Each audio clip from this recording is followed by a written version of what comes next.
broke up with somebody that I was dating. We were talking about getting married, and there was, some significant red flags involved. To learn this key, I want you to keep watching. There's good stuff ahead. Hello! I am excited that you are here with me, and I'm honored. My name is Myrna, and I want you to know that you can thrive after incest, trauma, and loss. I will help you thrive using inner healing, personal development, and high-impact life skills. We are continuing this conversation around the 5 things that you need in order to start over late in life. So we've discussed intentionality, energy, time, resources, and today we're discussing patience. Moving forward steadily through consistency and decisive action demands patience. I discussed some of the need to be patient in the video concerning time.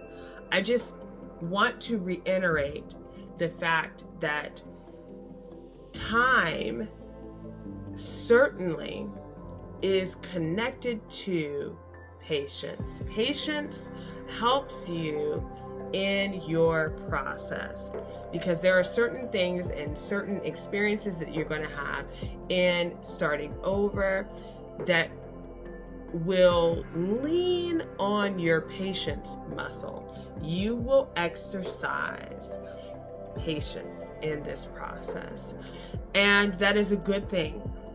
It is a good thing because for some of us, rushing into some experiences, relationships, has led to traumatic outcomes. It's led to disappointments. It's led to unfulfilled expectations. And so it's led to loss for some of us. Therefore, being mindful and moving with wisdom and patience can save you from a ton of unfortunate and unnecessary pain. Understand that your starting over process is going to take time sometimes because it's not just you that's involved. So you may have children, you may have a spouse or a family that's involved, you may have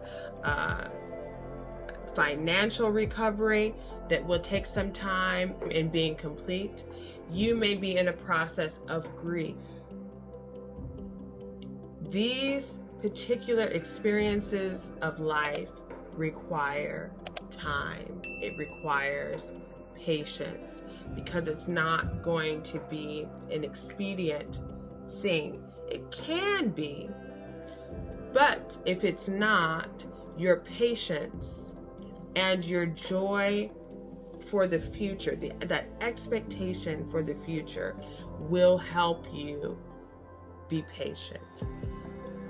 I want to talk a little bit more about joy, because joy and happiness are not one and the same. Happiness is something that, is situational often, but joy is something that is like a reservoir.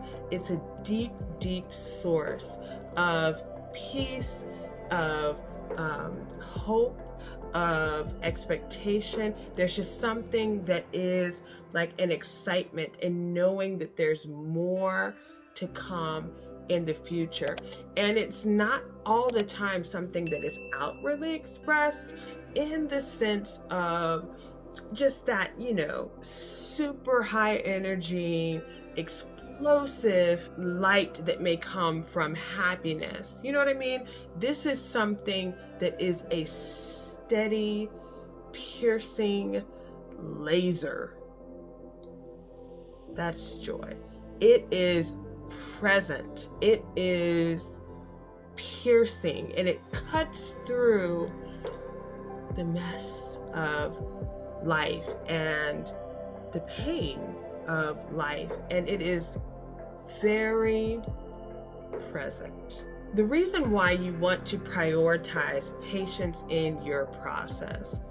As a coach and a mentor, I have unfortunately seen many people rush through their process, rush through certain steps. And I've been trying to caution them against moving too quickly in certain things, getting into relationships, rebounding in certain experiences, turning aside and turning away from establishing certain disciplines and boundaries. I mean to tell you, I've seen people rush into having children, rushing into new careers, and then they're frustrated, angry. Some of them develop bitterness, and even some of them have turned on people who have been helping them, because when they rushed a process and it didn't turn out the way that they desired,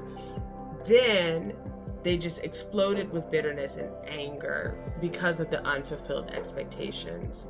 Rushing the process, faking healing and transformation will backfire.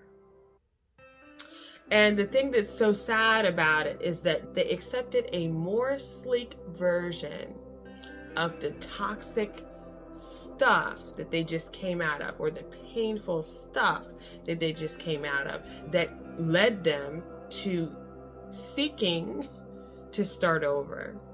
Some of these people that I'm telling you about that rushed into a process and abdicated the patience of their transformation have thankfully decided to start again. If by chance you are in the position where you're having to start over again after having rushed through a process, I want you to reject any idea or any pattern of behavior that would leave you in a place of shame, or in a place of guilt, in a place of embarrassment, and just shake those things off and move forward, starting over again.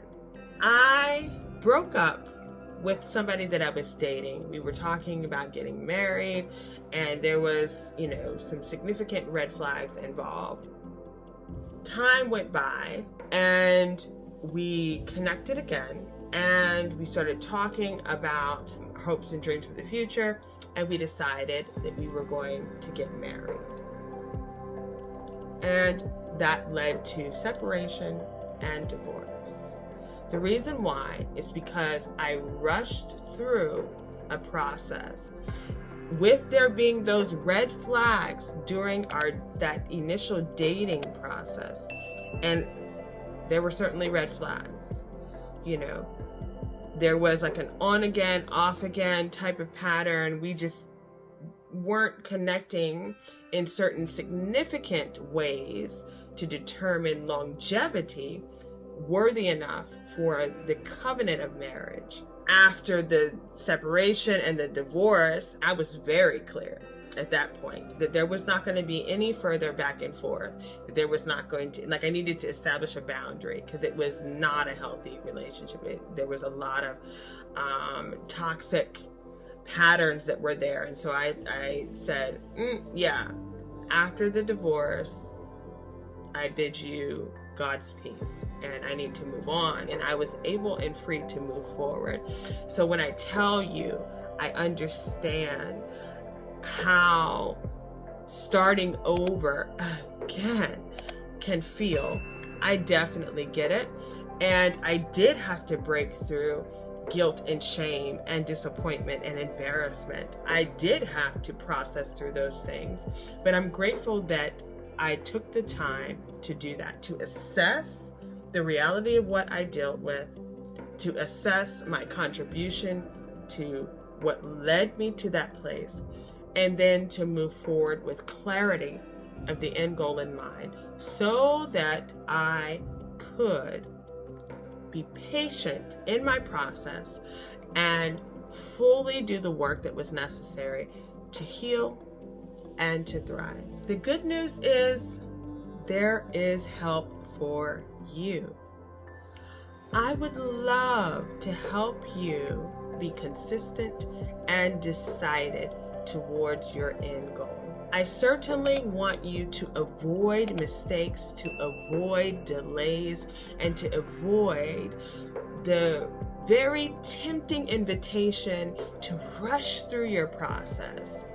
I would be honored if you would join the free community, It's Time to Thrive, where I'll be able to support you. Be encouraged. Know that you can thrive after incest, trauma, and loss.